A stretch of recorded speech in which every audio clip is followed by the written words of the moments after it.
Hola, buenas tardes a todos y muchas gracias por estar aquí. Bueno, comenzamos un segundo ciclo organizado por el Centro de Estudios de Próximo Oriente, que en este caso versará sobre el cristianismo en el país del Nilo, en Egipto, y que nos lo dará la doctora Sofía Toraya. Yo he de decir que, bueno, que a mí me ha hecho especial ilusión, no sé si es la palabra más correcta, porque como arqueóloga y como egiptóloga, que trabajo hace años en Egipto y en una excavación en donde sí aparece el mundo cristiano bizantino, pues a veces le prestamos los egiptólogos poca atención a este mundo tan rico, tan importante y que tanto nos ha proporcionado. Así que yo creo que, bueno, ya será que alguien también se dedique plenamente a este tema y que lo pueda mostrar. Bueno, brevemente unas notas sobre la doctora Sofía Toraya, que yo creo que la conocen todos. La doctora Sofía Toraya Tovar es catedrática de Clásicas y Lenguas y Culturas de Próximo Oriente de la Universidad de Chicago y se dedica a papirología griega y copta y muy ampliamente en aspectos de Egipto grecorromano. Desde 2002 es conservadora de las colecciones papirológicas de la Abadía de Montserrat y también colabora con Ambrose Horst en la edición crítica del Evangelio de Marcos en copto. Desde el 2009 ha participado en misiones arqueológicas como el proyecto de Cubet el Cagua en Asuán de la Universidad de Jaén y del Instituto Egipcio en la edición de los Traca de Sien. Actualmente dirige dos proyectos, el Neubauer Collection de la Universidad de Chicago en colaboración del profesor Christopher Faraone, que son la transmisión de conocimiento mágico, los manuales mágicos sobre papiros y las maldiciones en contexto. Bueno, yo les dejo con Sofía, que estoy segura que les va a dar un estupendo curso y que desde luego van a ver, bueno, yo creo que muchos de los aspectos que a veces son desconocidos para nosotros, porque los que estudiamos temas un poco más antiguos en el mundo de Egipto nos olvidamos de este, que es igual o de importante como el tema faraónico. Así que toda tuya, Sofía, y gracias. Gracias a todos por estar aquí. Y gracias al Centro de Estudios de Próximo Oriente por poner su confianza en mí otra vez. Es la segunda vez que hago uno de estos cursos y me da mucha alegría poder venir a hablar al Museo Arqueológico. Porque realmente yo creo que lo hago porque yo de pequeña venía al Museo Arqueológico. Entonces es un lugar que para mí, ahora lo han cambiado tanto que ya no parece lo que era, ¿no? Para los que lo conocéis antes ya no parece lo que era, pero bueno, quiero centrar este curso un poco en entender el surgimiento del cristianismo en Egipto y sobre todo en entender el tipo de textos literarios que se produjo. Eso lo digo ya para avisar que a lo que voy es a entender realmente qué tipos de textos tenemos, porque uno de los problemas que a mí me interesa es cuáles son los límites de la literatura copta y cómo podemos llegar a definirla. Entonces, por eso voy a empezar muy atrás porque me voy a ir a Alejandro Magno, pero lo que quiero es entender ese tipo de hibridación que se produjo en Egipto, cómo hubo esa combinación de religiones y de culturas y de lenguas que llevó a lo que luego fue el surgimiento de un cristianismo muy especial y que incluso hoy es diferente como producto de esta evolución, ¿no?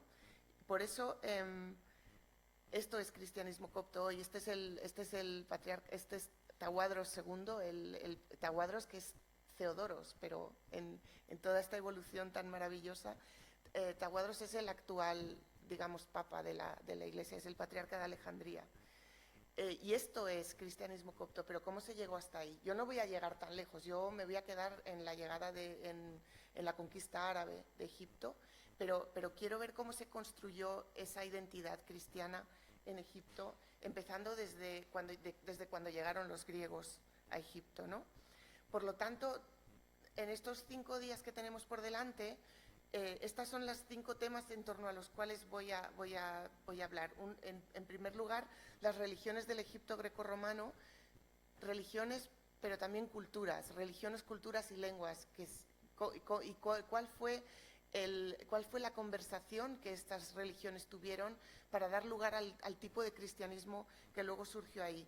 Luego, mañana veremos el nacimiento del cristianismo, cómo se estableció esa red esa red de pequeñas comunidades cristianas, cómo se estableció esa dinastía de patriarcas, los patriarcas de Alejandría, que tanto poder tuvieron y que fueron los que luego fueron nombrando todos los obispos en Egipto y fueron controlando todo el desarrollo del cristianismo, cómo el cristianismo se convirtió en religión oficial en el imperio y qué impacto tuvo en Egipto, y cómo el concilio de Calcedonia fue como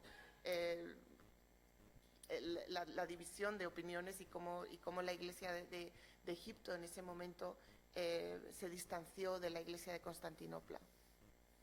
El miércoles trataré literatura, entonces iré a lo que es, quizá porque es el día de en medio, iré al centro de lo que realmente me interesa, que es entender qué es literatura copta, qué nos ha quedado de la literatura copta y cómo la podemos definir, cuáles son los rasgos definitorios.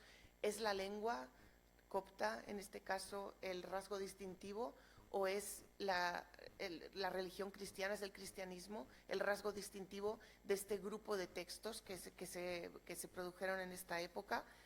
El jueves lo dedicaremos al monaquismo como continuación, digamos, porque de la literatura copta, una gran parte de la literatura copta más antigua son producciones de las comunidades monásticas. Entonces hablaremos de todo el desarrollo de las comunidades monásticas en Egipto, de las comunidades anacoréticas, y todo un poco en combinación con los textos que produjeron. Quiero decir aquí que esto es lo que a mí me interesa, porque soy muy textual, pero también me interesa la evolución del formato del libro y de todos los artefactos que nos han transmitido los textos. Entonces hablaremos de toda la evolución de las comunidades monásticas en Egipto, desde el desierto hasta los monasterios, los cenobios, hasta la época árabe.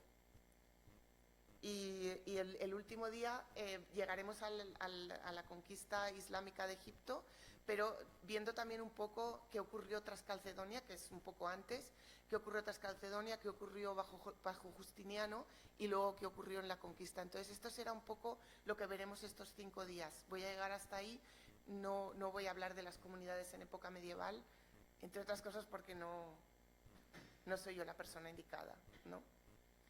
Pero hoy entonces quería dedicarme a las religiones del Egipto grecorromano, religiones, culturas, y cómo surgió el caldo en el que luego el cristianismo tuvo el espacio en el que el cristianismo creció. Y vamos a empezar con Alejandro, que nos aparece aquí en esta moneda con esos cuernos de Amón, ¿no? Que ya indica algo, ¿no? Ya indica la primera conexión con unas religiones y con una cultura milenaria con la que se encontraron los griegos cuando llegaron de la mano de Alejandro y con la fundación de Alejandría. Y aquí, como quiero basar todo en textos, les voy a recordar cómo en el poema de Alejandro se conecta a Alejandro con el último de los faraones, con Nectanebo II, que es el último faraón de la dinastía 30 y que luego ha pasado un poco en la tradición como un mago, como un gran mago, ¿no? Y entonces quiero hablar como el mago Nectanebo que es, de esa escena. Esto es una ilustración de un manuscrito del siglo XV de la Biblioteca Nacional de Francia, en que aparece ahí Filipo dormido, Nectanebo en forma de dragón, que esto es otra evolución, y Olimpia, la madre de Alejandro, besándose con él, ¿no? Y entonces les traigo aquí el texto del encuentro de Nectanebo con la madre de Alejandro. Es que a mí me parece muy significativo. Este texto es muy posterior, pero recoge unas tradiciones en las que la recién llegada dinastía griega a Egipto quiere enlazar con esa cultura milenaria. Y una manera de enlazar es decir que Alejandro era hijo de Nectanebo. Y entonces llega aquí, este es el primer encuentro de Olimpia con Nectanebo, y es muy gracioso, toda la escena es muy graciosa, pero es muy significativa y muy simbólica. Dice: ahora en Macedonia quedó claro para todos que el Nectanebo era muy respetado. Su reputación, en efecto, era tan grande que Olimpia deseaba entrevistarlo y lo llamó mientras Filipo estaba en una guerra. El rey no estaba presente. Cuando fue al palacio vio que su belleza era más brillante que la luna. Había sido indiferente a las mujeres, restringiendo su mente del deseo erótico. Ahora, extendiendo su mano, la saludó diciendo: «Bendita seas, reina de los macedonios». No le pareció oportuno dirigirse a ella como señora, recordando que él también fue rey. Contestó Olimpia: «Una bendición para ti, noble erudito, ven y siéntate a mi lado». Y entonces hablaron, y cuando estaban sentados, esto he recortado un poco porque la escena es más larga y la pueden leer si quieren en el romance de Alejandro, que cuando estaban sentados Olimpia dijo: «¿Eres egipcio de verdad?». Contestó Nectanebo: «Eso dicen los que me han examinado». Y ella continuó: «¿Qué forma de arte usas para dar verdaderos oráculos?». Y entonces él sacó una tabla con unas piedras que representaban a los planetas y le hizo el horóscopo a Olimpia. Y entonces le dijo: «El destino ha decretado, según la hora de tu nacimiento, que te encuentres con un dios nacido de la tierra y seas abrazada por él y concibas un hijo, tu propio hijo, un vengador de los pecados de Filipo». Y ella dijo: «¿Quién es este dios con el que dices que me acostaré?». Y él dijo: «El dios de Libia, el que proporciona riqueza al corneado Amón». Y luego él se disfraza de Amón y se mete en el... Y es lo que hemos visto en esa escena del siglo XV. Y entonces es cuando Olimpia concibe un hijo, teóricamente es Alejandro, el hijo de Filipo, pero que según esta tradición era el hijo de Nectanebo. ¿Qué significado tiene? Aparte de ser una escena muy graciosa, es la conexión, es ese deseo de conexión de esta nueva dinastía llegada a Egipto desde fuera, de los Ptolomeos, que quieren enlazar y entroncar con las dinastías faraónicas, con los faraones, porque es una manera de legitimarse y es una manera de legitimación. Esto es un poco anecdótico, ¿no? Pero realmente se conoce, hay otras tradiciones por las que Alejandro fue al oráculo de Amón y Amón le declaró que era rey de Egipto, o sea que había otras maneras, pero que esto quizás sea la más divertida y por eso es la que he traído, ¿no? Los monarcas ptolemaicos que siguieron después a Alejandro y que fueron pues, la dinastía ptolemaica, aquí les presento, este es Ptolomeo I, tenían esa doble identidad egipcia y griega. Y aquí tenemos a Ptolomeo I perfectamente griego o macedonio y perfectamente egipcio, ¿no? Y esto es una cosa que va a continuar y lo veremos después también con los emperadores, en los que todas estos... voy a colgarlo todo en internet, así que todas las fotos estarán a su disposición y quedarán mejor que en una foto de teléfono. No me importa, si quieren hacerla. Pero lo digo porque lo voy a poner todo en PDF y lo voy a colgar en la web del CEPO. Entonces, los monarcas ptolemaicos primero quisieron enlazar con esta cultura milenaria, primero representándose a sí mismos como faraones, ¿no? Y aquí lo tienen claramente, pero luego también lo que hicieron fue favorecer a la clase sacerdotal egipcia. Y entonces el apoyo resultó en exención de impuestos, que es al final lo que sirve para dar todos los resultados deseados. Si eximes de impuestos ya los tienes de tu lado. Y luego tenían una intensa colaboración entre los ptolomeos y las clases sacerdotales egipcias. Se defendieron sus posesiones, poseían tierras, aparte de permitírseles seguir manteniendo sus cultos durante un tiempo, por lo menos hasta la llegada de los romanos. Aquí tienen, por ejemplo, también a Ptolomeo II y Berenice, y aquí la representación de Arsínoe II, perfectamente griega, ¿no? También es otro ejemplo de cómo estas dinastías también se trataron de integrar en Egipto. Luego tenemos también la anécdota que nos cuenta Plutarco en la vida de Marco Antonio, en la que nos dice que Cleopatra era la única de los monarcas ptolemaicos que conocía la lengua egipcia. Y conocía además muchas otras lenguas. Decía, todas las lenguas que se hablan en la modernidad. Y era como las lenguas más raras, etíope, egipcio, latín y tal. Y era la única porque todos los ptolomeos se dirigían a las alas egipcias de sus ejércitos, a las alas que estaban dispuestas, a los escuadrones que estaban distribuidos por, digamos, por etnia, se dirigía a los egipcios con un traductor, con un intérprete. Entonces es interesante cómo se integraban y aparecían en todas las representaciones monumentales, bien tocados como Ptolomeo I, bien tocados a la egipcia, pero luego no quisieron aprender la lengua porque era un poco de gente baja. También hay que pensar que los sacerdotes, estos sacerdotes de los que hablo, los sacerdotes egipcios, la clase sacerdotal egipcia, se helenizó, digamos, aprendieron griego, y había algunos, como el caso de Queremón, que fue uno de los sacerdotes del siglo II antes de Cristo, que fue sacerdote en Heliópolis, y que escribía griego como Platón. O sea que, o como Platón no, porque Platón escribía ático y él escribía koiné, pero que escribía muy bien griego, ¿no? O sea que en esta hibridación, claro, hay diferentes cosas. A nosotros nos interesa mucho la lengua, a mí en concreto, pero a ellos menos, al parecer. Bajo Ptolomeo II ya se introdujo lo que es el culto dinástico, que es una cosa que realmente es bastante nueva y típica de la dinastía tolemaica. Y empezó con la introducción del culto dinástico a sus hermanas Filotera y Arsínoe II.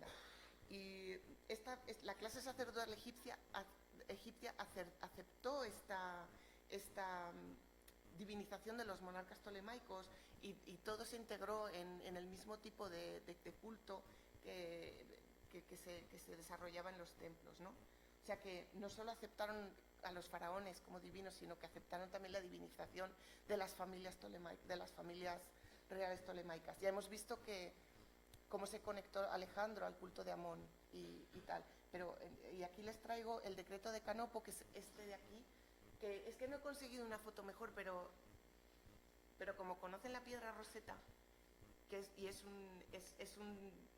una inscripción del mismo estilo, les he puesto la piedra Rosetta al lado y se pueden imaginar lo que aparece ahí arriba, que es una imagen típicamente egipcia de sacerdotes, de dioses y tal, muy parecida a la que aparece en la piedra Rosetta. Y es un decreto del año 238 a.C., en el que, además de una serie de cosas, declara a Berenice, a la reina Berenice la diviniza, es una apoteosis, y entonces describe cuidadosamente en qué consistirá ese culto. Se lo he traído como ejemplo, y vamos a leer algunas partes de este decreto, porque es interesante qué tipo de cosas, en qué consiste este culto dinástico. Entonces, en este decreto aparece descrito bastante claramente qué tipo de cosas se hacían, y muchas de ellas se hacían un poco reflejando lo que eran los cultos egipcios. El tipo de sacerdocio, el tipo de ofrendas, el tipo de rituales se hacían imitando un poco los cultos egipcios, por lo cual era una forma de integración. He suplido ahí se resuelve, porque es el típico decreto en el que aparecen todas las oraciones subordinadas diciendo se resuelve o se decreta que tal cual, ¿no? Entonces dice, se resuelve dedicar honores eternos a Berenice, la princesa nacida de los dioses Euergetes, que son Euergetes es uno de los epítetos de los Ptolomeos, en todos los templos del país, y puesto que ella marchó hacia los dioses en el mes de Tibi es los nombres de los meses, incluso hasta hoy. La Iglesia copta todavía utiliza los nombres egipcios de los meses, y los griegos al llegar los adoptaron, intentaron establecer su calendario con los nombres macedonios de los meses, pero enseguida tuvieron que aceptar que lo más práctico era tomar el calendario egipcio, porque era un calendario basado en el ciclo agrícola, entonces tenía mucho más sentido, y enseguida los adoptaron, ¿no? Entonces marchó hasta los dioses el mes de Tibi, el mismo rey en que también marchó la hija de Helios. Esto es la hija de Ra, ¿no? Entonces no está claro a quién se refiere, si a Hathor o a Sekhmet, pero aquí se ve uno de los primeros ejemplos de sincretismo. Y desde entonces celebran en su honor, en ese mes, en el mes de Tibi, que es cuando van hacia cuando murieron, celebran en su honor una fiesta y una procesión en barca en la mayoría de los templos de primer rango en este mes, en el que se produjo su apoteosis originalmente. Se resuelve celebrar también, en honor de Berenice, la princesa nacida de los dioses evergetes, una fiesta y procesión en barco en el mes de Tibi, en todos los templos del país durante 4 días. Es un poco repetitivo, pero bueno, así lo ven. A partir del día 17, en el que tuvo lugar la procesión en barco y la conclusión del duelo por ella originalmente. O sea que aquí vemos ya una procesión, el uso de barcos y tal. Y se resuelve crear una imagen sagrada de ella, de oro y piedras preciosas, en cada uno de los templos de primera y segunda categoría, y colocarla en el lugar sagrado. El profeta, o uno de los que entran en el santuario para adornar a los dioses, la llevará en sus brazos, siempre que haya procesiones o fiestas de los otros dioses, a fin de que, a ser vista por todos, sea honrada y se le haga reverencia, llamándose la imagen de la dama de las doncellas Berenice. Y es interesante porque profeta aquí es una palabra, es un calco de una palabra que se utiliza en egipcio, que significa literalmente profeta, pero que se utilizaba en egipcio para sacerdote, y que luego, en su traducción directa al griego, que no utilizaba la palabra profeta para sacerdote, se utilizó y se siguió utilizando. Es como que se utilizó como calco semántico de una palabra egipcia. O sea que aquí profeta, que es en griego profetés, no significaba profeta que profetizara, significaba sacerdote. Pero es interesante el uso de palabras griegas, pero que están calcando usos egipcios. O sea que es todo una mezcla maravillosa, es un crisol. Y que la corona real puesta sobre su imagen, a diferencia de la puesta sobre las imágenes de su madre, la reina Berenice, consista en 2 espigas de grano, en el centro de las cuales estará la insignia en forma de áspid y detrás de la cual un cetro en forma de papiro. Esto es todo muy egipcio, ¿no? No había mucho papiro en Macedonia. Es esto, ¿no? Que están adoptando todos los elementos de la religión y la cultura egipcias. Y como el que suelen sostener las diosas, sobre el cual se adhiere la cola de insignia en forma de áspid, de modo que el nombre de Berenice, de acuerdo con el símbolo de escritura sagrada, quede indicado en la forma de su corona real. Y finalmente, y que se permita de la misma manera a las otras doncellas que así lo deseen, realizar los ritos a la diosa. Y sea cantada por las doncellas sagradas elegidas que están al servicio de los dioses, cuando se hayan revestido de las coronas reales individuales de las diosas, de cuyas sacerdotisas se les considera como tales. Y cuando se acerca la siembra temprana, que las sagradas doncellas lleven espigas de grano que se pondrán ante la imagen de la diosa, y que los cantores y cantoras, que son rangos de la jerarquía del templo, le canten cada día durante las fiestas y festividades de los otros dioses, todos los himnos que los escribas sagrados escriban, y den al maestro de los cantos, de los cuales también se anotarán copias en los libros sagrados. Entonces es muy interesante que el decreto de Canopo nos da como, podemos pensar que esto ocurría en cada caso, ¿no? Pero nos da una descripción completa de en qué consistía esta divinización. Y vemos como la divinización de todos los miembros de la dinastía tolemaica se hacía muy siguiendo el modelo de lo que era las celebraciones y los rituales de los templos egipcios, ¿no? Tengo que mirar mi chuleta para no olvidarme de nada. Este decreto que hemos visto al principio, y ya hablo también de esto, estos son decretos que se exponían públicamente y se preparaban públicamente en jeroglífico, igual que la piedra roseta, en jeroglífico, en demótico y debajo en griego, ¿no? Entonces nos encontramos con que se quiere alcanzar, con esta... es que no es solo multilingüe, también es multigráfica, no sé cómo se dice, porque está en jeroglífico y en demótico, ¿no? Que es en egipcio y en griego, y se pretende, ¿no?, llegar a una población amplia y tocar a las clases sacerdotales egipcias y también a las clases helenizadas, a las clases más altas helenizadas, con este tipo de publicaciones.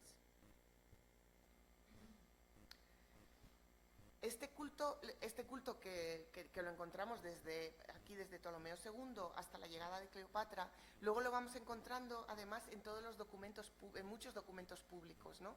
Porque los documentos, que si recuerdan que los documentos en época romana se databan por el año de los cónsules y también se databan por el año de los emperadores, en época tolemaica los documentos se databan por el año de los monarcas tolemaicos, pero se añadía todo un batallón de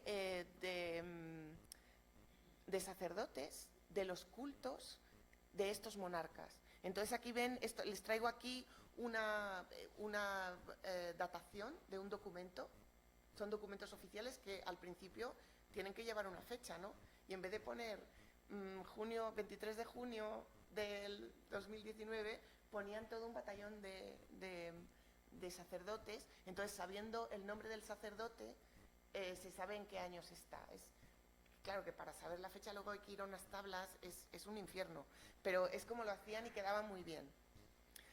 Esta es una datación abreviada porque no tiene todos los nombres, pero para que se hagan una idea de lo que aparece. Entonces uno se encuentra un documento y a las primeras 10 líneas son la fecha nada más. En el primer año del reinado de Ptolomeo y Ptolomeo el hermano y Cleopatra, los hijos de Ptolomeo y Cleopatra, los dioses epifaneis, los dioses ilustres, ¿no? Que son estos, como todos se llamaban Ptolomeo, se ponían un epíteto para saber quiénes eran. El sacerdote en Alejandría de Alejandro, o sea que esto como este está abreviado no tiene el nombre del sacerdote, pero aquí diría el sacerdote en Alejandría de Alejandro era tal cual, ¿no? Y, o sea que vean que esto es en el año 170 a.C., son casi 100 años después de Alejandro, sigue habiendo un sacerdote específico del culto de Alejandro en Alejandría. Dice, y los dioses Soteres y los dioses Adelfoi y los dioses Euergeta y los dioses Filopátores. Estos son todos los anteriores a los Epifaneis que han sido divinizados y por lo tanto tienen un culto y son todos dioses. Entonces, en el momento que uno les ve aparecer como dioses, Zeoi, Adelfoi, entonces es que uno ya cuando ve un documento así sabe que ya se han muerto. ¿Me explico? ¿No? Pero es curioso cómo aparecen en todas las dataciones. Y tienen aquí, y los dioses filométores, el azloforo de Berenice Euergetis, el azloforo es un tipo de sacerdote. El caneforo de Arsino de Filadelfus es otro tipo de sacerdote que es el caneforo, que es el que lleva la cesta. El azloforo es el que lleva la corona. Y la sacerdotisa de Arsino de Filopater, para que vean, todos estos tienen un estatus tal que aparecen en la datación de todos los documentos oficiales. Y muchos documentos no tan oficiales, porque también aparecen en documentos de derecho privado, como también aparecen en contratos, dependiendo un poco de la importancia del contrato, aparece todo esto. Entonces, vemos que en la manera de datar los documentos, esto estaba al orden del día, esto era una cosa en la que participaba toda una población que estaba alquilando una tierra o comprando una casa, y aparece toda esta datación en su documento. O sea que todo esto pertenece al día a día de una población. Y esto todo para decir que cómo se integraron los ptolomeos en una cultura milenaria en la que se integraron de tal manera que con sus más y sus menos lograron la aceptación de una comunidad, ¿no? Sin embargo, esta maniobra para asegurarse un poco la lealtad, digamos, de la población, mediante la divinización y la asimilación de muchos elementos egipcios en su culto, a pesar de todo eso, claro, había una oposición. Y para un poco representar esta oposición de los que veían a los griegos como el invasor, pues generó una literatura apocalíptica que era una literatura era antitolemaica, era una literatura que rechazaba la llegada de los griegos y la ocupación de Egipto de los griegos. Y les traigo un ejemplo de un poco de este texto, pero tenemos dos, hay más, pero tenemos dos textos conocidos como el oráculo del alfarero y el oráculo del cordero. El oráculo del alfarero es un texto. Son textos que están basados en un tipo de literatura apocalíptica muy anterior, que ya aparecía en el reino antiguo, o sea que es un tipo de literatura típicamente egipcia, pero que cuando se produce aquí en época tolemaica es es como que se reutiliza ese modelo literario para la expresión de una oposición política, cultural y de todo, ¿no? Entonces tenemos el oráculo del alfarero, del ceramista, y el oráculo del cordero. Y el oráculo del alfarero consiste en una historia que consiste en lo siguiente. Hay un alfarero que está trabajando en un día en el que se está celebrando al dios Chnum, que es el dios de los alfareros, y no debería estar trabajando porque no hay que trabajar cuando se está celebrando al dios, pero le pillan. Entonces le pillan y le sacan a la calle. Y todo está situado en una época supuestamente anterior, o sea, todo está como referido a una época en el pasado, ¿no? No es representado en época actual, porque este alfarero es inmediatamente condenado a muerte y hace una profecía sobre época tolemaica, ¿no? Entonces es la manera de decir que los griegos que han llegado son los hijos o los seguidores o los hijos de Tifón Set, y que han venido a traer el desorden a Egipto, y que esta profecía dice que morirán y tal, y que llegará el hambre y acabarán. Entonces es una manera como de quedarse tranquilos, porque los ptolomeos no se fueron, y luego no solo no se fueron, sino que cuando los quitaron llegaron los romanos, y luego así sucesivamente, o sea que no se libraron de nadie. Pero estos textos fueron muy populares y se siguieron copiando mucho tiempo. Y el ejemplo que tenemos es el oráculo del alfarero, esto es una traducción al griego, que es curioso, que es un texto antigriego y está aquí traducido al griego. Es la única copia que nos ha quedado. Y esto es una copia del siglo, creo que es del siglo II, después de Cristo. Es un papiro de Oxirrinco.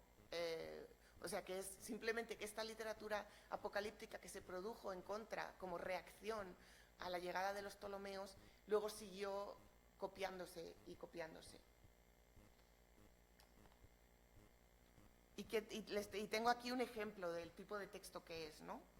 Es un poco fragmentario, porque como han visto está lleno de agujeros, ¿no?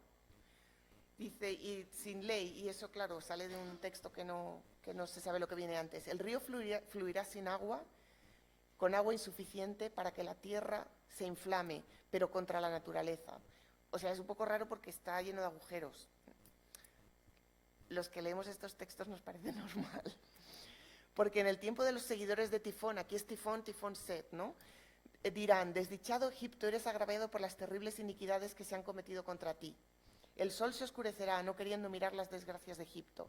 La tierra no acogerá la siembra de la semilla. Estos serán destruidos por el viento. Y el granjero no sembró por eso, sino que se le exigirá tributo. Están luchando en Egipto por falta de alimento. Lo que cultivan, otro lo cosecha y se lo lleva. O sea que son textos realmente que nos manifiestan una oposición a la llegada del foráneo, que ha intentado adaptarse, y que evidentemente, bueno, para algunos ha valido, pero para otros no. Esta lealtad de la clase sacerdotal continúa en época romana. No voy a mencionar a Cleopatra, aunque estaba yo muy tentada, pero como es archimencionada siempre, pues no hace falta, y paso directamente a Augusto. Pero el emperador llegó como el nuevo Horus, heredero de Osiris, responsable del orden cósmico y social. Es como realmente trató de llegar. Sí, el culto al emperador, que es una cosa que no es típica de Egipto, el culto al emperador es una cosa que se extiende por todo el imperio, y que luego se convertirá en una especie de signo, ¿no? De cuando el imperio llega a su máximo, el culto al emperador es una de las señales como de identidad de lo que es ser romano, ¿no?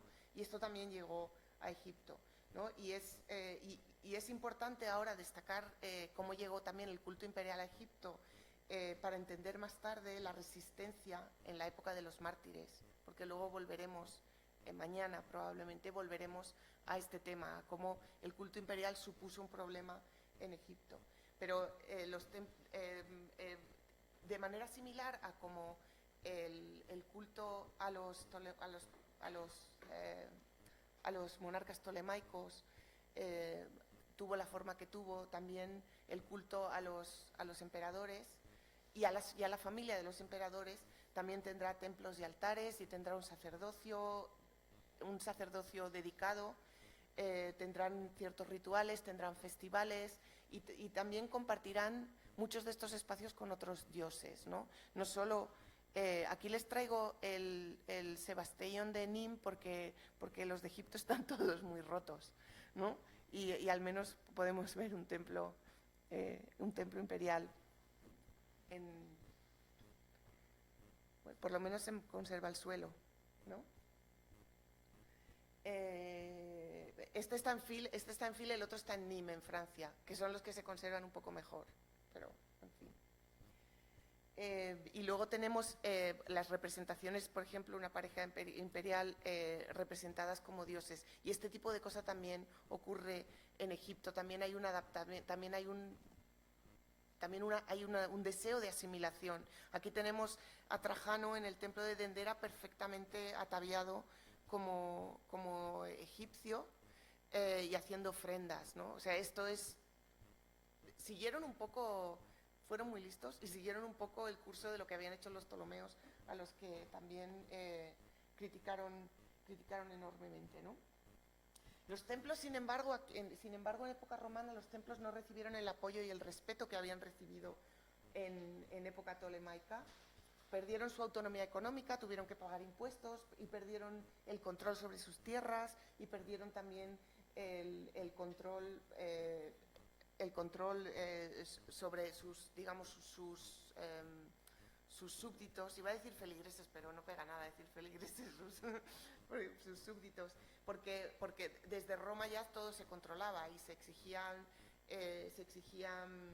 inventarios del personal del templo, inventarios de las tierras pertenecientes al templo, de las posesiones, o sea que todo entró en una burocracia romana enorme y entonces hubo una cierta restricción de privilegios, de los privilegios de los que los sacerdotes habían disfrutado anteriormente. Entonces aquí entendemos que la literatura esta apocalíptica siguió teniendo plena vigencia, ¿no? Porque ahora los hijos de Tifón serían los romanos, ¿no?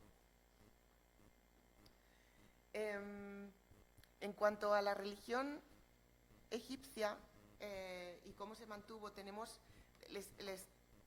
a mí me divierte comparar dos testimonios, el testimonio de Estrabón en el siglo I y el testimonio de Filón de Alejandría también en el siglo I. Los dos nos hablan de los egipcios y los dos nos hablan de los egipcios de manera muy diferente y es una manera también de entender un poco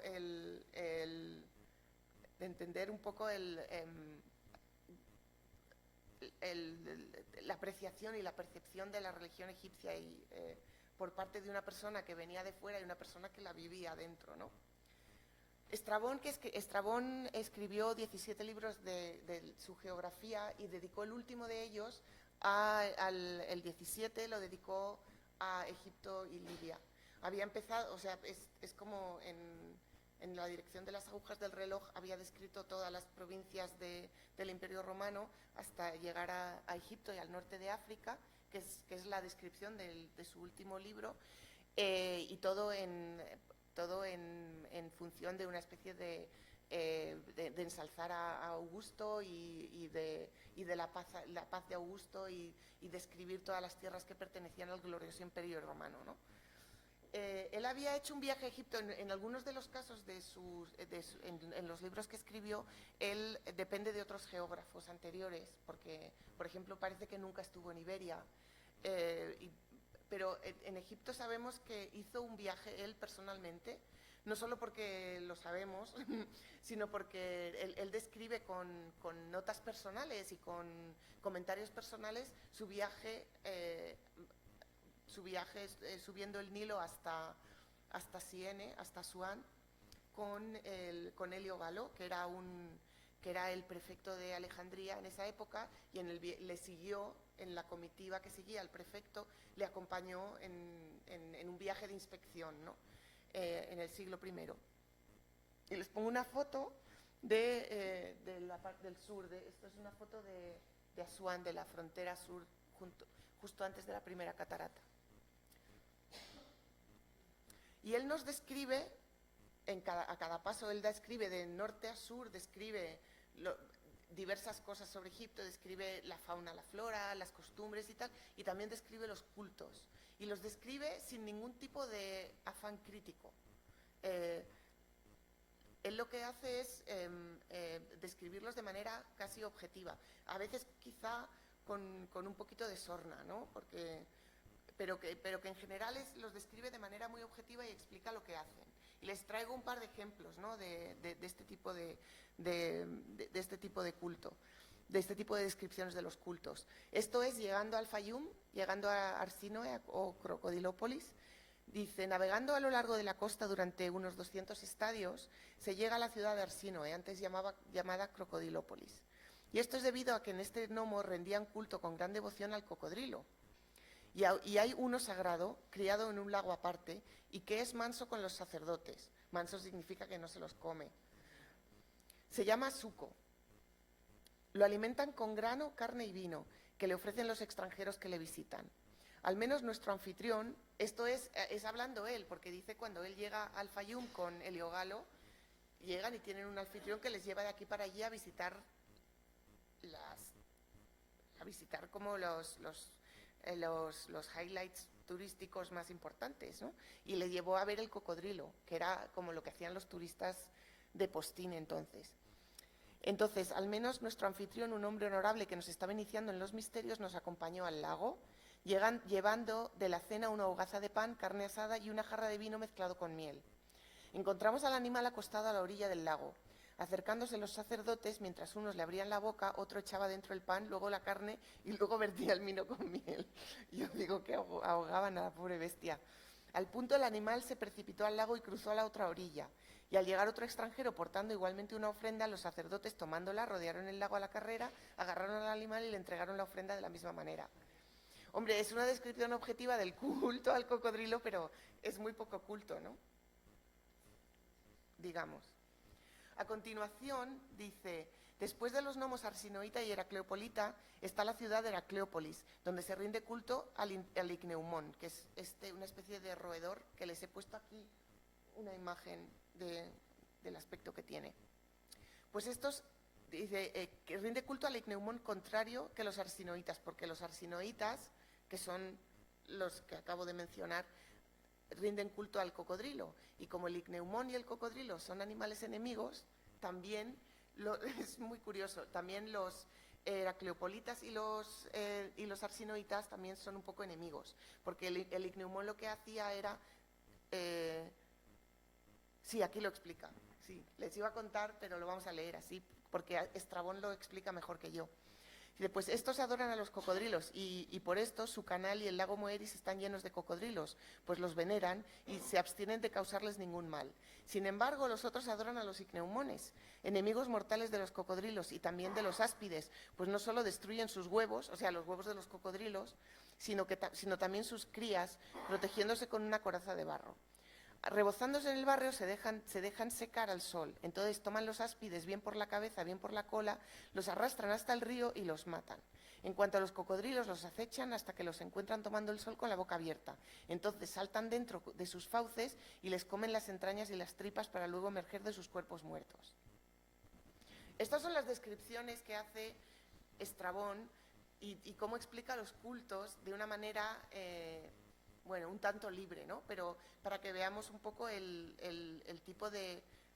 cómo iba de norte a sur y como espectador o como turista, él iba explicando cómo los cultos egipcios se diferenciaban de lugar en lugar. Sin embargo, Filón de Alejandría tiene una visión muy diferente de los egipcios. Hablaré de él más tarde, creo. Hablaré de él más tarde con más detalle. Pero él escribió dos tratados, el tratado contra Flaco, que era un prefecto de Alejandría, y el tratado sobre la embajada Calígula de la comunidad judía de Alejandría, en la que describe la persecución y masacre que hubo en el año 38 después de Cristo de la comunidad judía de Alejandría, en la que la comunidad fue no solo... en gran parte diezmada, masacraron a muchos y también les confiscaron sus bienes, y entonces Filón de Alejandría describe todo esto, y una parte de la culpa de por qué el prefecto les perseguía tanto, él critica a los egipcios y describe no solo en estos tratados, sino en otros tratados, describe estas religiones de una manera muy, muy crítica, y todo lo que han visto así tan jocoso de los igneumones y de los cocodrilos, y de si cruzan el río a nado no les atacan los cocodrilos porque son arsinoítas, y si no eres de Arsinoe los cocodrilos te comen. En cambio, Filón de Alejandría es muy crítico con los cultos egipcios y los describe como adoradores de animales y adoradores de la creación, y los pone dentro de lo que es, hay que adorar a Dios y no a la creación de Dios, y lo pone todo dentro de su teología y de su filosofía. Pero entonces tenemos aquí dos visiones muy diferentes de los cultos egipcios. Pero sabemos que había, por lo que sabemos por Estrabón y porque podemos reconstruir, que había una multitud de cultos y con templos y santuarios de diferente tamaño. Si recuerdan, había templos de primer y segundo rango descritos en el decreto de Canopo. O sea, había grandes templos en algunas ciudades y templos más pequeños en otras. Y este es el mosaico de Palestrina, en el que aparecen multitud de templos, ¿no? En la representación del Nilo. Es una de las cosas más vistosas quizá a la vista del viajero, y es la multitud, la gran cantidad de templos que había yendo del norte al sur. Yo quiero parar en un momento dado, pero no sé exactamente dónde pararé. Pero bueno, ahora un poquito más y paramos un poquito a descansar para que yo beba agua y no me pase como el cocodrilo del Ichneumon. Y tenemos una serie de divinidades conectadas con lugares en concreto y que luego se mantuvieron también en época romana, y tenemos, por ejemplo, Ator, en el templo de Ator como digamos, como divinidad más patrona, divinidad fundamental en cada lugar. Tenemos a Thor en Dendera, tenemos a Horus en Edfu, tenemos a Khnum en Esna y también en Siene, y tenemos a Isis en File, ¿no? Como hay ciertas divinidades que permanecen conectadas a ciertos lugares. Aunque luego yo creo que aquí podemos parar un momentillo, porque son -10. Paramos 10 minutillos, estiramos las piernas y luego así sigo con Serapis. Y reconectamos con la imagen de Serapis, ¿no? Que es una de las divinidades que surgió en época tolemaica, y volvemos quizá atrás un poco a época tolemaica para explicar sus orígenes, y que su culto siguió estando vigente hasta más tarde en época romana, y nos encontramos que es una de las divinidades cuyo culto tenía una gran difusión de norte a sur entre la población griega, sobre todo. Es una divinidad que ya existía con la llegada de Alejandro. Aparece con la forma Osorapis, que es una especie que es una como combinación de Osiris y Apis, y ya aparece en algunos de los textos de la comunidad griega que ya existía en Egipto y que nos describe Heródoto en la época anterior a Alejandro. O sea, de hecho Heródoto la describe en el siglo V y ya estaba esa comunidad ahí. Era una comunidad que había llegado a Egipto a través de los reclutas en los ejércitos del faraón, del faraón Amasis. Y esta comunidad había mantenido el uso de la lengua griega hasta la llegada de los griegos con Alejandro, ¿no? Y esta comunidad ya tenemos algún texto en griego en la época anterior, a finales del siglo IV, ya tenemos algún texto en el que se menciona a esta divinidad Osorapis. En concreto, estaba mirando si había puesto la imagen, pero no la tengo. Pero hay un texto muy interesante que es una maldición escrita por una mujer, Artemisia, y que pide justicia al dios Osorapis. Entonces le dice: oh señor Osorapis, dame justicia, porque su marido no ha dado sepultura correcta al cuerpo de su hija, y entonces él pide justicia para que su hija tenga un enterramiento digno, ¿no? Y entonces aquí se dirige a Oserapis, ¿no? Pero ya hay que pensar que ya es una comunidad griega, de habla griega, pero es una comunidad que está muy, muy egiptizada. El caso es que Ptolomeo I, con el fin de unificar a griegos y a egipcios, que es un fin que ya he hablado de él anteriormente, con este fin de unificar y aunar griegos y egipcios, lo que hace es crear esta divinidad, crear o fomentar el culto a esta divinidad, una divinidad de nombre egipcio, evidentemente, Serapis, pero que aúna cualidades de Zeus, Hades y Asclepio. Es un dios funerario, es un dios sanador, y es un dios... Entonces, aúna características de dioses griegos, pero a la vez es un dios de creación egipcia, y es un dios en cuyo culto participaron también sacerdotes egipcios, como por ejemplo uno que es muy conocido, que es Manetón. Manetón participó en la creación y en la configuración de este culto a Serapis. Sin embargo, claro, no tuvo mucho éxito, porque fue un culto muy popular entre los habitantes, digamos, helenizados o griegos de Egipto, y los realmente egipcios realmente no tragaron con esto, ¿no? Nos habla ya Plutarco de templos de Serapis en el año, no, Plutarco, claro, en el siglo II, mucho más tarde, pero nos habla ya de templos en el año 323 a.C., o sea que existieron templos ya muy tempranamente, ¿no? Aquí tengo una imagen del Serapeo de Alejandría, que fue destruido por Cirilo. Aquí lo tienen. Este es un manuscrito muy conocido, porque es de los pocos manuscritos ilustrados, manuscritos en papiros ilustrados. Y aquí tienen la imagen de Cirilo, y es la descripción de la destrucción del Serapeo, y ya hablaremos de destrucciones mañana, ¿no? Pero el Serapeo de Alejandría lo que queda del Serapeo de Alejandría fue un templo muy rico y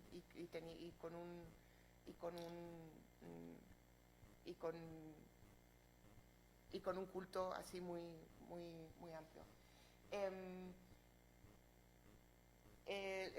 La veneración a Serapis continuó también en época romana, incluso por los emperadores que según iban llegando. Y aquí les traigo un texto de Suetonio sobre la vida de Vespasiano, y cómo Vespasiano llegó y se encontró con el culto a Serapis. Dice: por lo tanto, comenzando una guerra civil y enviando generales con tropas a Italia, cruzó mientras tanto a Alejandría para tomar posesión de la llave de Egipto, o sea, de Alejandría como la llave de Egipto. Allí despidió a todos sus asistentes y entró en el templo de Serapis solo, para consultar los auspicios en cuanto a la duración de su poder. Y cuando, después de muchas ofrendas propiciatorias al dios, se dio la vuelta y pareció que su liberto Basílides le ofrecía ramas, guirnaldas y panes sagrados, como es costumbre allí.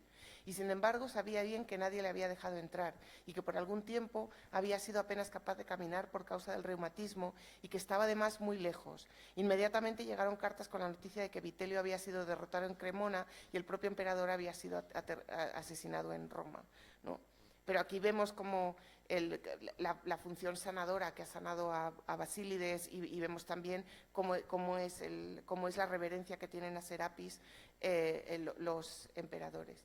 Vespasiano carecía todavía de prestigio y de cierta divinidad, por así decirlo, ya que era un emperador inesperado y todavía recién nombrado, pero también los alcanzó. Un hombre del pueblo que era ciego y otro que era cojo vinieron a él juntos mientras estaba sentado en el tribunal pidiendo ayuda para sus enfermedades que Serapis había prometido en un sueño, porque el dios declaró que Vespasiano curaría los ojos de uno si les escupía y restauraría la fuerza a la pierna si se dignaba tocársela con su talón. Es un poco la transmisión, ¿no?, de esa divinización al emperador, ¿no? Aunque apenas tenía fe en que esto pudiera tener éxito, y por lo tanto se negó incluso a hacer el intento, por fin fue convencido por sus amigos, y probó ambas cosas en público ante una gran multitud, y con éxito.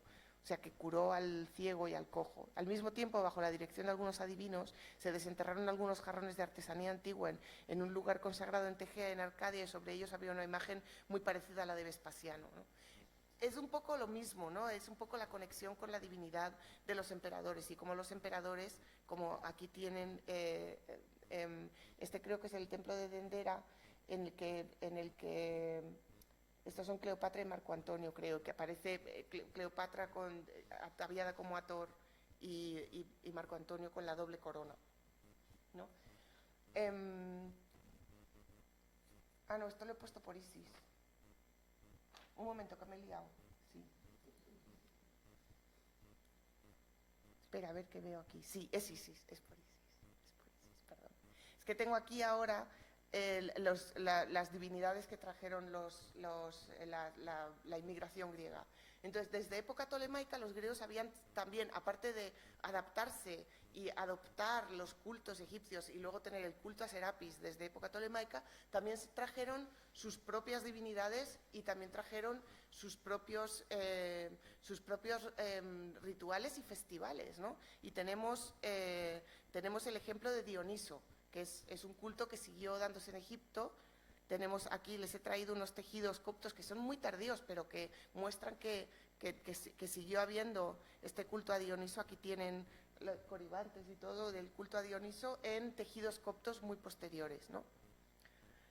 También tenemos el Agathos Daimon, el Agathos Daimon es el buen genio, y que se identificó o se asimiló a la serpiente Shai desde el principio. Y aquí tienen incluso, aquí tienen a Serapis también asimilado a Shai, y ahí tienen al Agathos Daimon, ¿no? en forma de serpiente. El Agathos Daimon luego aparecerá en textos muy posteriores, en textos cristianos, que ya les traeré, en los textos cristianos que rechazan, que destruyen templos paganos, y se habla de la destrucción del templo de Cozos. Y Cozos es Agathos Daimon. Y entonces, pero es muy gracioso como los cristianos han deformado completamente y juntan todos estos cultos y los confunden, digamos. Y entonces describen un sacerdocio y describen un templo y describen un dios que es Cozos, ¿no? Entonces es muy difícil extraer información de estos textos cristianos sobre cómo funcionaban estos cultos, ¿no? Porque los describen de manera muy desde su propia percepción y tratando de demonizarlos, pero es interesante que Agathos Daimon aparece como Cozos, ¿no? Agathos Daimon aparece como Cozos más tarde en este templo, en este texto de destrucción de un templo que aparece, en el que aparece este supuesto culto. Aquí tenemos a Nerón asimilado también con Agathos Daimon, como ven en una moneda. Tienen ahí la serpiente en el reverso de la moneda.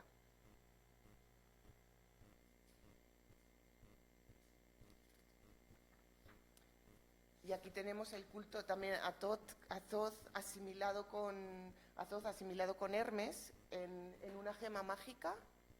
No, aquí tienen el Thoth, digamos el Thoth real Fetén, y aquí lo tienen como está ahí asimilado, está frente a frente con Hermes, de la misma manera que Dioniso y Osiris también se asimilaron por ser dioses que mueren y renacen. Entonces hubo cierta asimilación a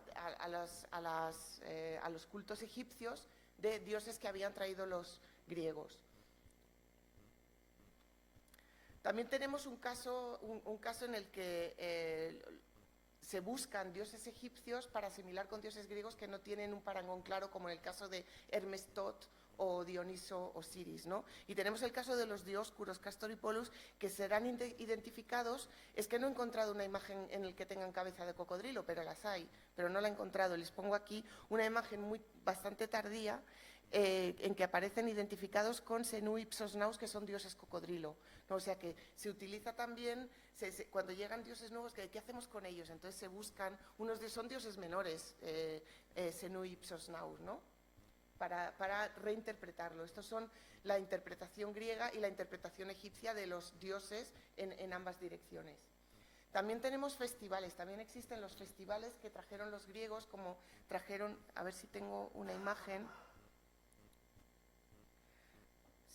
Sí, trajeron, por ejemplo, las tesmoforias y tenemos mucha evidencia en documentos, en textos documentales de cómo se celebraban, de cómo se compraban cochinillos para ser sacrificados en el culto a Deméter. O sea que tenemos información sobre cultos y festivales griegos que trajeron y que se siguieron manteniendo y que en cierto modo también adquirirían ciertas características egipcias, pero que los trajeron los griegos. Y les traigo este texto de Heródoto porque es curioso, porque Heródoto lo que dice precisamente, y es la idea esta de si la religión viene de Egipto o de Grecia, que dice que las tesmoforia, que es un festival típicamente griego, sin embargo Heródoto dice que viene de Egipto, ¿no? Y en cambio luego ves en los papiros que los griegos lo trajeron a Egipto cuando llegaron en época tolemaica. Y dice Heródoto, en este lago se representa por la noche la historia de los sufrimientos del dios, un rito que los egipcios llaman los misterios. Podría decir más sobre esto porque sé la verdad, pero permítanme guardar un silencio discreto. Aquí es la idea de que como es un misterio no hay que revelarlo. Permítanme también guardar un discreto silencio sobre este rito de Deméter que los griegos llaman tesmoforia, excepto en la medida en que no se me prohíbe mencionarlo. Las hijas de Danao fueron las que llevaron este rito de Egipto y lo enseñaron a las mujeres pelasgias, a la población pregriega, digamos, de Grecia.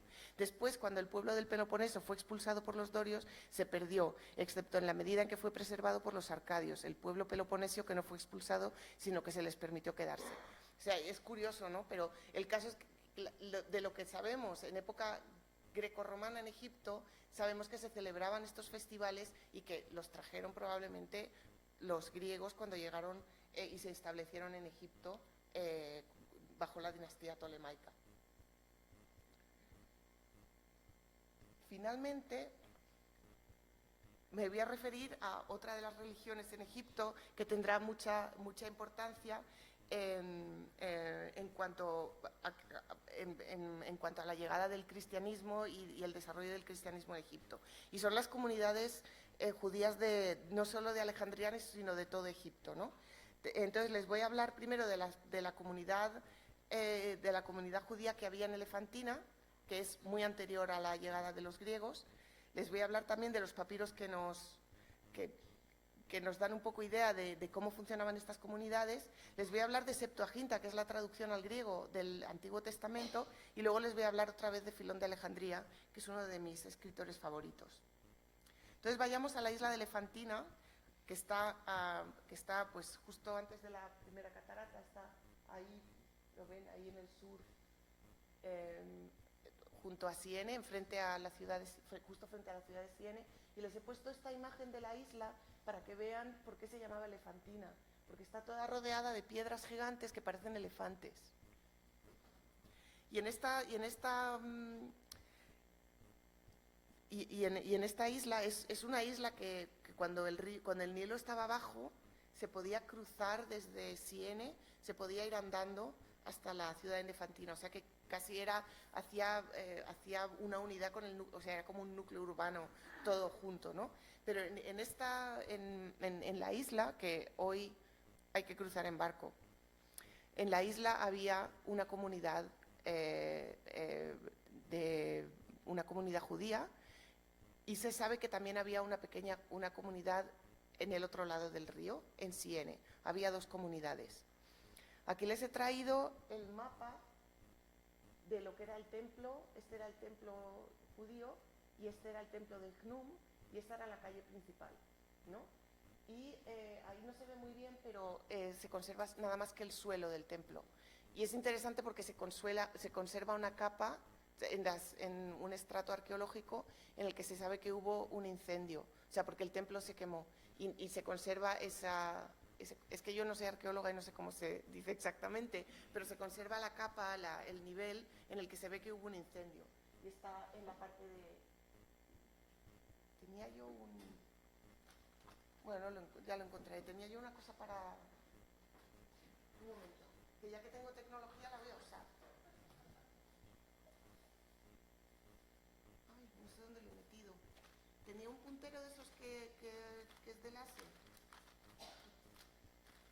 Lo he perdido. Bueno, mañana lo traigo. Es que creía que mi sombra iba a llegar, pero mi sombra no llega. Pero si ven en la parte de arriba, en esa parte de arriba, ahí todavía se conserva el suelo del templo. El templo de Chnum, que no se destruyó, que siguió manteniéndose, todavía se sabe dónde está. Y entonces, sabemos que el templo se quemó porque tenemos una serie de documentos, tenemos un gran archivo de documentos de arameos, de Elefantina, de esa época, del siglo V a.C., en el que sabemos un poco el funcionamiento de esa comunidad. Era un establecimiento militar, eran soldados, y se establecieron allí y al parecer desaparecieron después de aquella supuesta quema del templo. Y la razón por la que se quemó el templo fue porque, digamos que los judíos estaban sacrificando corderos al lado del templo en el que el dios era un cordero. Entonces aquello generó y eso es un poco una de las explicaciones. Pero es que yo trabajo allí y el arqueólogo que lo ha excavado dice que seguro que no era por eso, que la razón era que el templo estaba ocupando la calle principal. Y entonces era un problema bastante más práctico, bastante más allá de una explicación religiosa. Es simplemente que estaban ocupando la calle principal del núcleo urbano de Elefantina y probablemente se picaron porque los vecinos se pican. Entonces se picaron y el caso es que por estos documentos que les presento sabemos que hubo una serie de cartas dirigidas, en este momento están bajo dominio persa, cartas dirigidas a Darío para que les apoye y para que les permita. Entonces hay unas cartas en las que se dice a los sacerdotes que les permitan celebrar la Pascua a los judíos. Entonces es como un poco de los primeros documentos que tenemos de la celebración de la Pascua no es en Asuán, en Elefantina. Y esta es una de las primeras comunidades, esta es la primera comunidad. No se sabe si desapareció. Realmente los arqueólogos ahora están encontrando documentos arameos posteriores a esta época por los que se piensa que no se fueron, que se destruiría el templo y todo lo que fuera, pero se quedaron allí. No se fueron necesariamente porque hay documentos arameos posteriores, hay documentos arameos en Siene del siglo IV y del siglo III a.C. O sea que es interesante que la historia que se reescribe cada vez que un arqueólogo hable un agujero en la tierra. Luego tenemos una serie de documentos por los que podemos más o menos identificar a miembros de las comunidades judías a lo largo del Nilo. Les traigo uno de ellos porque en este se puede ver. Este es un documento de mediados del siglo III del archivo de Zenón. Es un archivo que se encontró en el Fayum y es un archivo que contiene miles de documentos de diverso tipo y casi todos son de tipo financiero. Zenón había trabajado con Apolonio, que había sido como el ministro de finanzas de Ptolomeo II. O sea que había sido secretario de un ministro, o sea que había sido una persona de mucha importancia en Alejandría. Se jubiló, reunió todo su archivo y se lo llevó al Fayum. Y en el Fayum continuó añadiendo documentos a este archivo, que por suerte se ha encontrado casi completo. Quien lo ha dispersado después han sido los anticuarios en el siglo XIX y XX, o sea que es una desgracia. Pero tenemos muchos documentos y entre ellos se encuentran este documento que son cuentas de entrega de ladrillos, para que sepan un poco qué tipo de... O sea, hay documentos un poco más altos en la administración un poco más alta, pero hay documentos así tan simplones como una entrega de ladrillos. Y en esta entrega de ladrillos nos encontramos que cada 7 días no hay entrega de ladrillos. Y en este caso, ven, lo que tienen en el recuadro rojo dice sábata. O sea, pone sabasta en realidad, pero es el sábat. Y es el día en el que no se entregan ladrillos porque los trabajadores, que son judíos, lo respetan. Es difícil de interpretar porque el sábado también lo respetan ciertos egipcios, ciertas comunidades egipcias también respetan el sábado, pero aquí, en este caso, esto sería un ejemplo de la presencia, ¿no? Luego tenemos otros elementos, como por ejemplo los nombres bíblicos que aparecen en documentos. Entonces, si aparece un nombre bíblico, un Abraham o un Isaac en un documento, pues podemos pensar que es un judío hasta la llegada de los cristianos, porque en el momento en que llegan los cristianos también puede ser un cristiano, ¿no? Pero si en época tolemaica y en el siglo, hasta el siglo I más o menos, encontramos un Isaac en un documento, es muy probable que perteneciera a una de las comunidades judías del norte al sur del Nilo.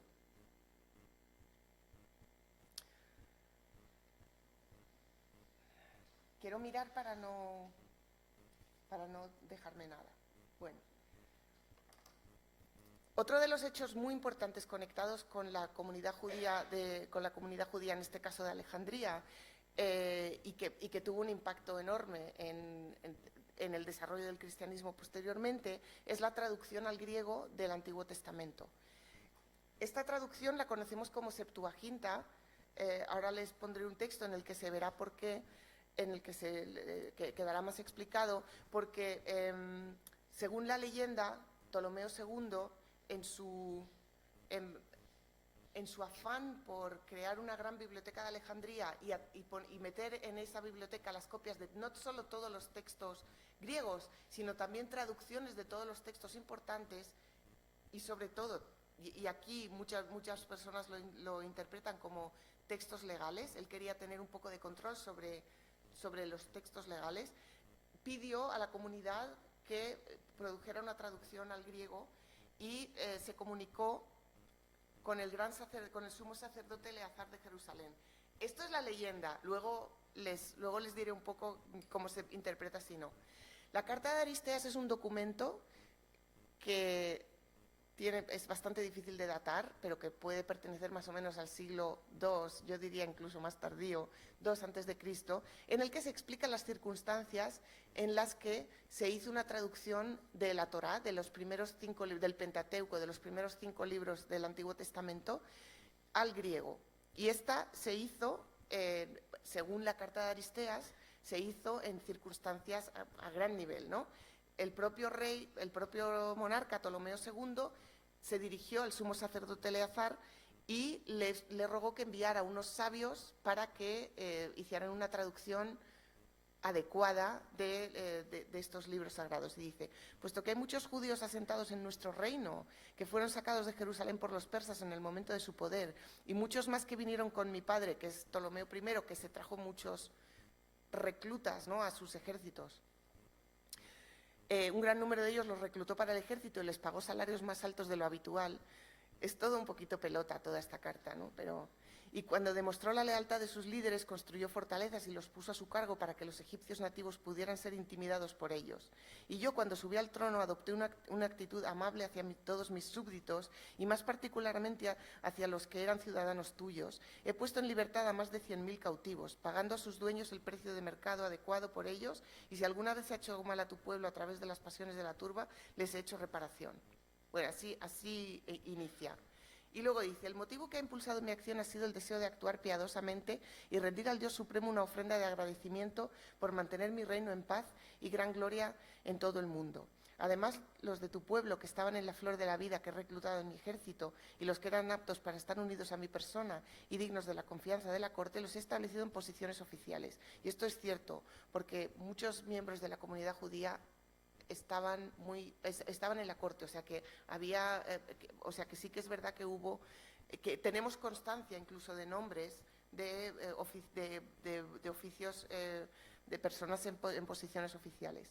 Y ahora que estoy ansioso por mostrar mi gratitud a estos hombres y a los judíos de todo el mundo y a las generaciones venideras, he determinado que su ley sea traducida de la lengua hebrea que se usa entre vosotros al griego, para que estos libros puedan ser añadidos a los otros libros reales de mi biblioteca. De aquí que se interprete como que quería enriquecer la biblioteca de Alejandría con traducciones de textos importantes y fundamentales de todas las culturas.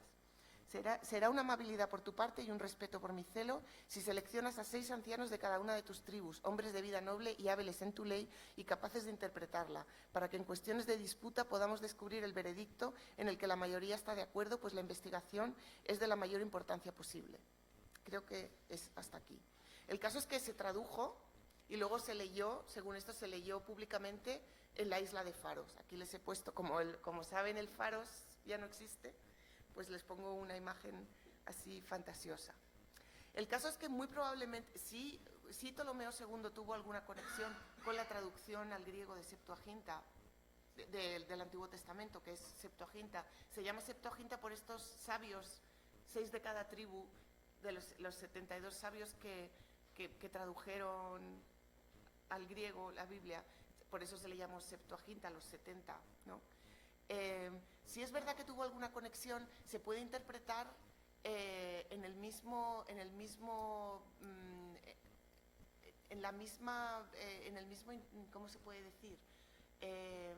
Su intención está conectada a otras traducciones legales. Él lo que quería era comprender las leyes de sus propios súbditos, porque realmente se respetaron los sistemas legales tanto de los egipcios como de las comunidades judías, ¿no? Y había esta multiplicidad de sistemas legales en los que, pues, esto lo vemos, por ejemplo, en el hecho de que había gente que se podía casar o por la ley egipcia o por la ley griega, o sea que no se llegó con un sistema legal griego y se aplastó a los demás, sino que se trataron de comprender. A la vez que se tradujo Septuaginta, sabemos que también se tradujeron ciertos textos legales egipcios, ¿no? Se tradujeron al griego. Y también a la misma vez tenemos a Manetón traduciendo de los archivos, de los antiguos supuestos archivos de los palacios, traduciendo textos egipcios al griego. O sea que sabemos que era como una misión general por comprender las culturas y también por comprender los sistemas legales sobre los que iba a gobernar Ptolomeo II. Y todo adornado con esta universalidad que se quería dar a la Biblioteca de Alejandría, ¿no?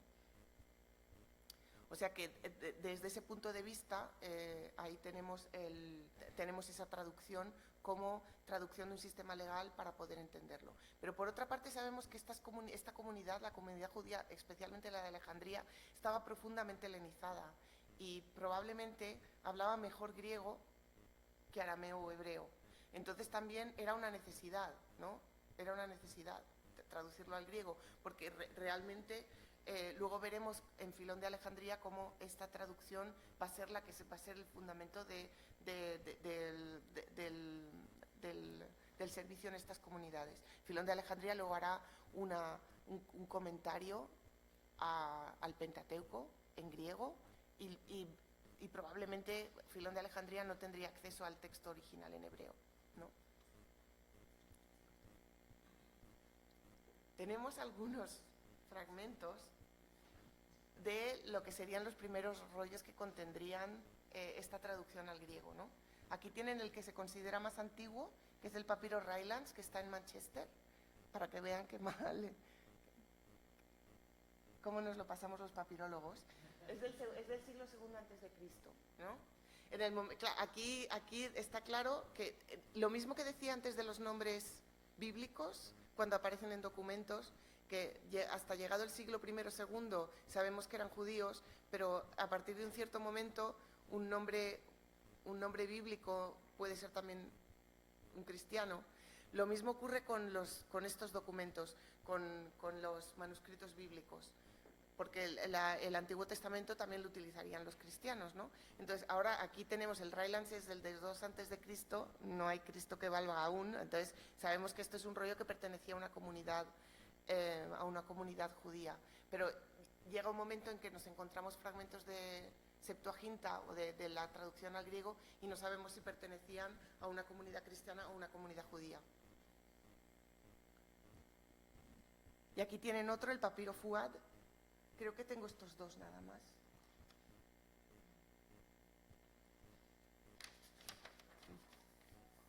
Este es el papiro Fuad, que se ve un poquito mejor. Y este ven que tiene unas marcas, es que no se ve muy bien. Creo que tengo otra foto en la que se ve un poco mejor. Ven que tiene estas marquitas. Esto que está marcado en rojo no es del papiro, está marcado en la foto por los papirólogos, porque es el tetragrámato. Es el nombre de Dios en 4 letras, tetragrámaton, que es una manera de escribirlo sin escribirlo y que se convertirá quizá en una manera de identificar que un texto bíblico pertenecía a una comunidad judía o una comunidad cristiana, porque se piensa que los cristianos no utilizarían el tetragramaton, aunque luego parece que no está tan claro, pero es una manera de identificarlos. Esto, que es del siglo I a.C., contiene el tetragramaton, como ven. Y aquí tienen otro, para que vean un poco más cómo... Aquí está. Lo he marcado con este cuadro, ¿no? Este es un rollo de Esther, creo. Como ven, es del siglo I y contiene el tetragramaton, que son ahí. Luego llega un momento que los copistas, que ya no saben ni hebreo ni nada, lo interpretan como si fuera pi, iota, porque aunque se lee en la otra dirección, pero parece pi, iota, y entonces lo leen como pipi. Y lo copian como pipi en algunos documentos, o sea, porque se pierde un poco el sentido, ¿no?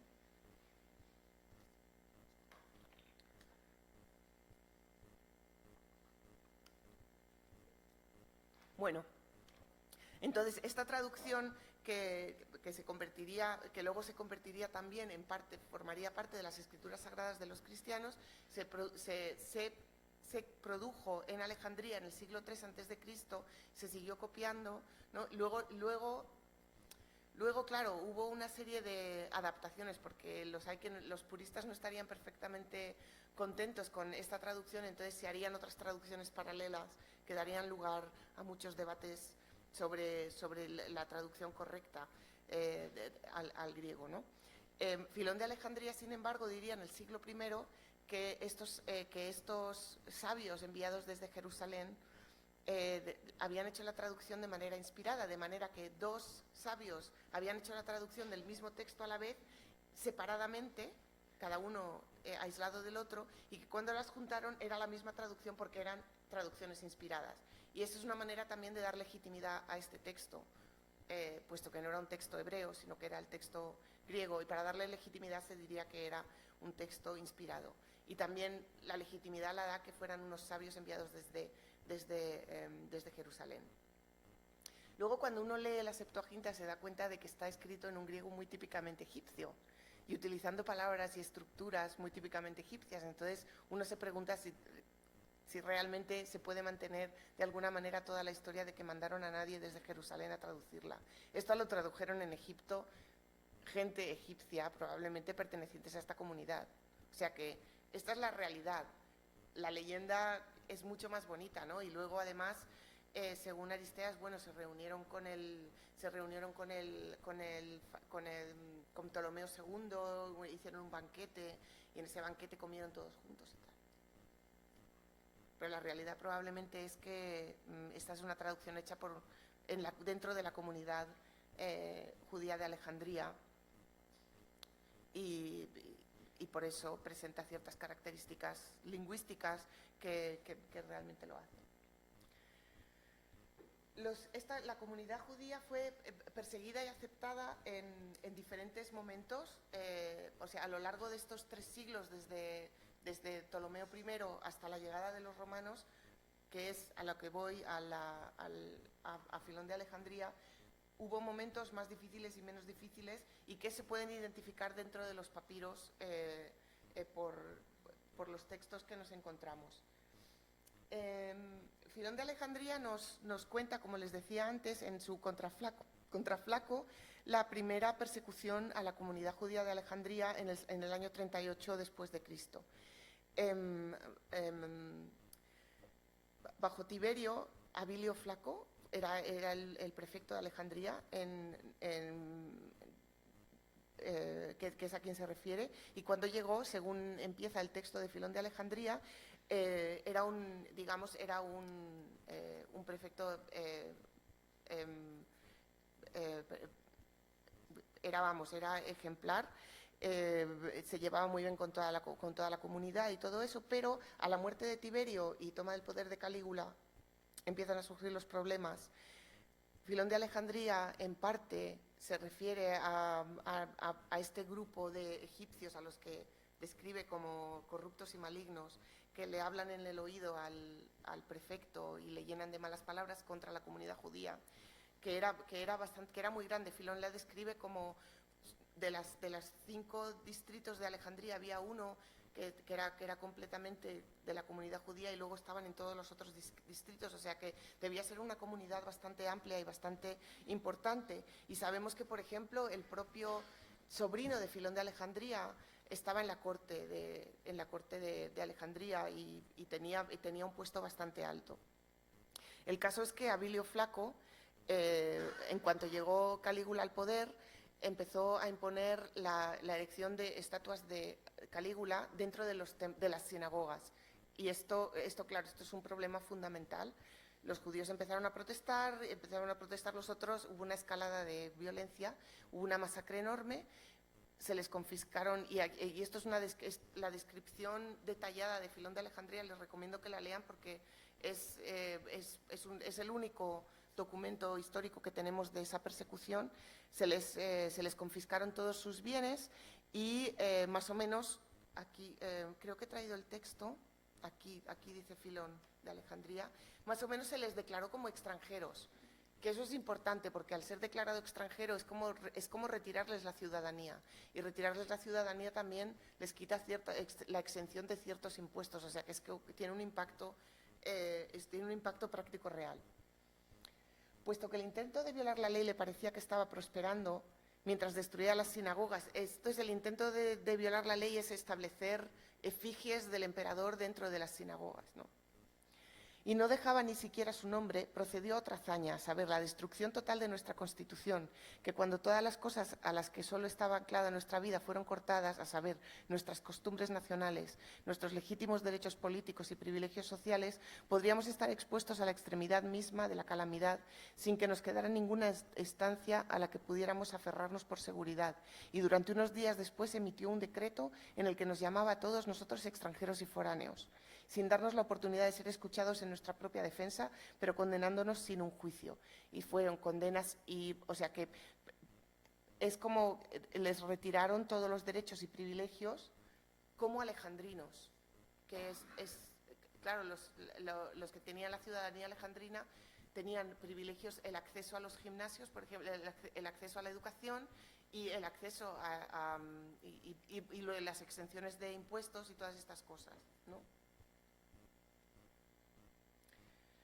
El texto de Filón de Alejandría no se puede describir exactamente como un texto histórico, sino más bien un texto, digamos, apologético, en el que Filón de Alejandría muestra cómo todos los que atacan a la comunidad judía terminan siendo castigados por Dios. Y en esto se puede comparar, por ejemplo, con el libro tercero de Macabeos, en el que se presenta una situación semejante también en Alejandría con Ptolomeo IV, en el que se trata de imponer a la comunidad judía el culto a Dioniso, y si no aceptan, que es un poco una situación paralela. Aquí se trata de imponer las efigies imperiales dentro de las sinagogas, como exigiéndoles también el culto imperial, ¿no? Y esto es una manera, esto es parecido a quererles imponer el culto a Dioniso. Es muy paralelo este texto al texto del libro tercero de Macabeos.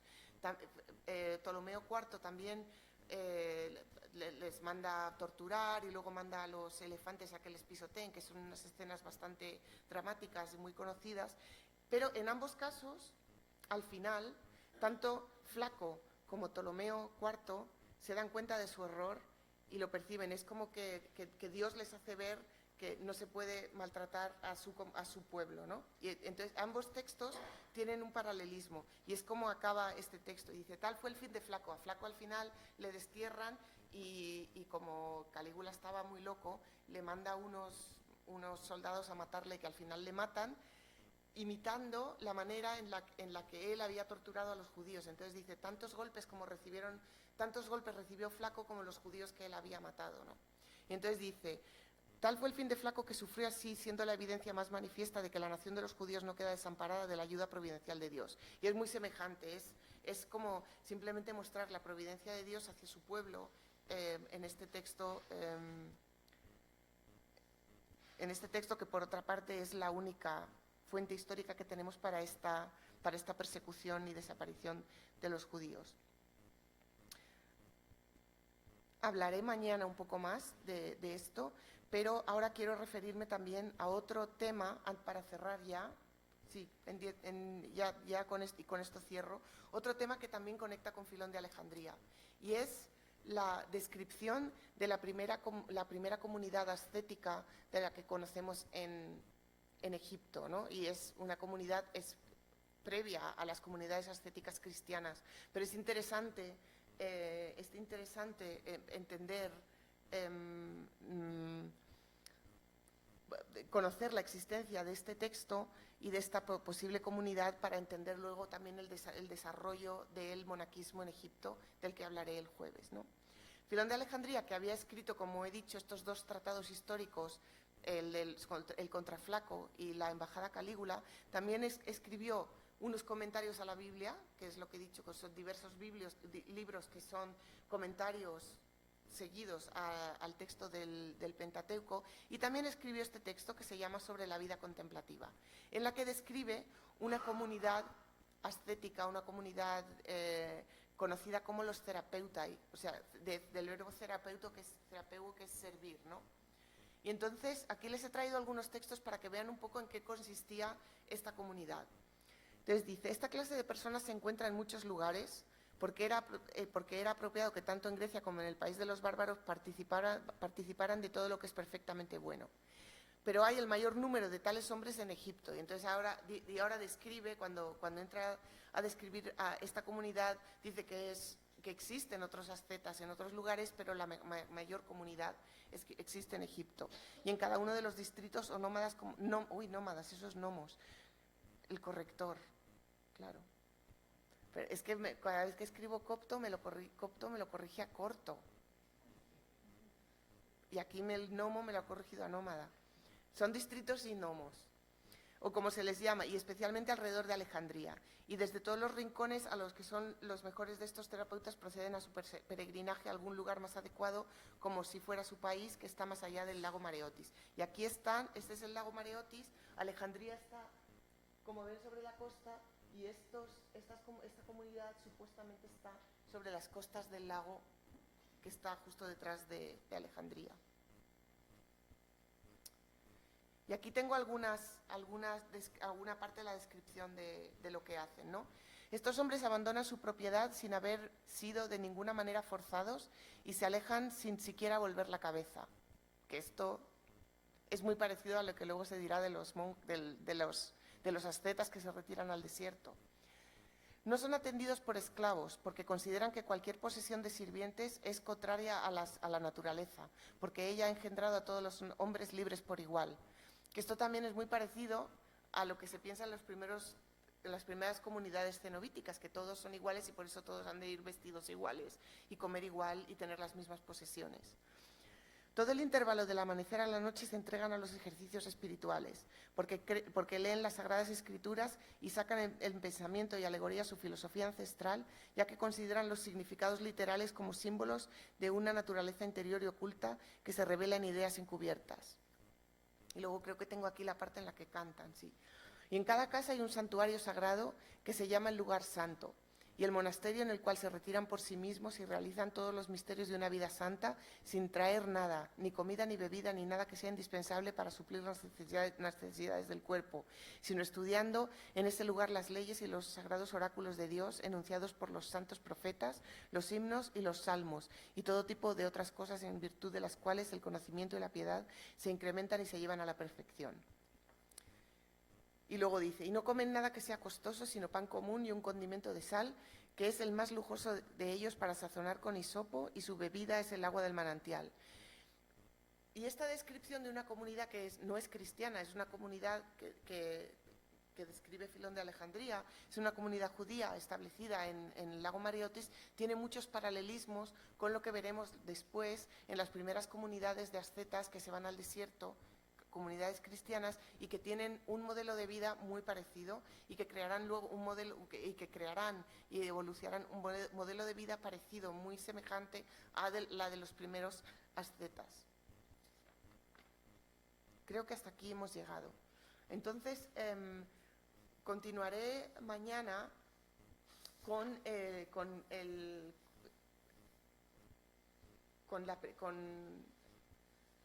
el surgimiento del cristianismo en Egipto, pasando por cómo las comunidades empezaron a crecer, cómo se estableció el patriarcado de Alejandría, la ordenación de la red de obispos, en qué consistía su función y cuáles eran sus poderes y cuál era su jurisdicción, y lo que ocurrió con respecto a Constantinopla después de las persecuciones, el concilio de Nicea y de Calcedonia, para luego enlazar con eso con las primeras comunidades coptas. O sea que mañana haré también una especie de repaso histórico de los primeros siglos del cristianismo. Creo que quedan unos minutos para alguna pregunta.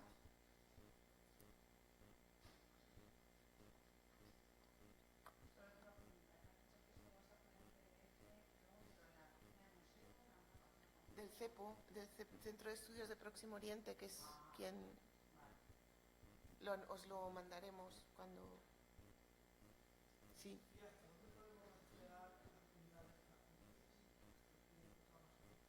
Bueno, pues como lo iba a dejar fuera, pero en el siglo II hubo una llamada guerra judía, polemos, judaicos polemos, en la que hubo un enfrentamiento muy grande en el que parece que las comunidades o desaparecieron o más o menos se ocultaron, porque hubo un enfrentamiento muy grande. Este es el año 117 bajo Trajano y después Adriano. A partir de ahí como que desaparecen de los documentos hasta más o menos el siglo IV, en que empiezan a aparecer otra vez, pero ya aparecen... Los que aparecen en el siglo IV son muy pocos documentos, y luego, claro, luego tendremos comunidades muy posteriores, pero hubo un periodo ahí entre el siglo, después de la destrucción del templo en el año 70, en el que se empieza a imponer el impuesto, lo que llaman el impuesto judío, el judaicón, se empieza a imponer a las comunidades y se ve cómo existen todavía comunidades desde el año 70 hasta el 117. Y luego en el 117 desaparece, poco después desaparece ese impuesto. Siempre los impuestos nos dan la clave de muchas cosas, o sea que si deja de haber personas que lo pagan es porque el impuesto desaparece por alguna razón, ¿no? Y también desaparece realmente la descripción concreta en los documentos de que una persona es o no es judía. Y luego también a partir del siglo II-III empiezan a aparecer nombres bíblicos que pueden ser cristianos, entonces ya es muy difícil de identificar, ¿no? Pero claro, eso no significa que no estén, porque conocemos el 5% o el 1% de la totalidad de los documentos. Entonces, claro, estamos extrayendo conclusiones de lo poco que se sabe. Pero sí que hubo un bajón después del 117 porque hubo realmente una masacre también. Se les confiscaron los bienes, probablemente se fueran. Y luego resulta que es que empiezan a aparecer también en el norte de África. Entonces muchos se fueron, quizá. ¿A qué? Culto de Serapis. Sí. Pero claro, es muy difícil rastrearlos en los documentos porque los documentos son muy fragmentarios. Reaparecen en el siglo IV, mira, reaparece una manumisión de una esclava judía con su hijo, pagado por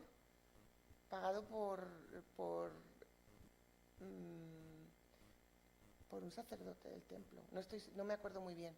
Y luego aparece también un judío en un mimo, en un fragmento que tenemos de un mimo, en que aparece un judío cargando algo en la espalda.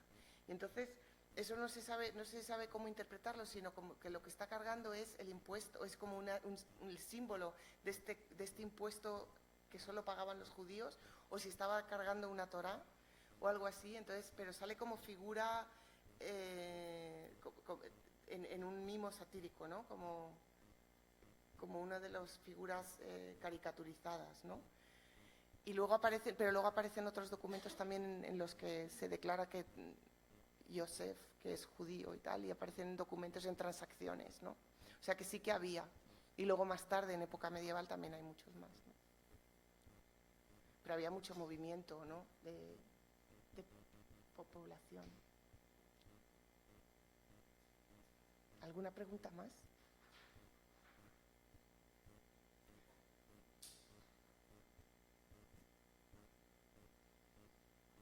Bueno, pues entonces nos vemos mañana. Muchas gracias.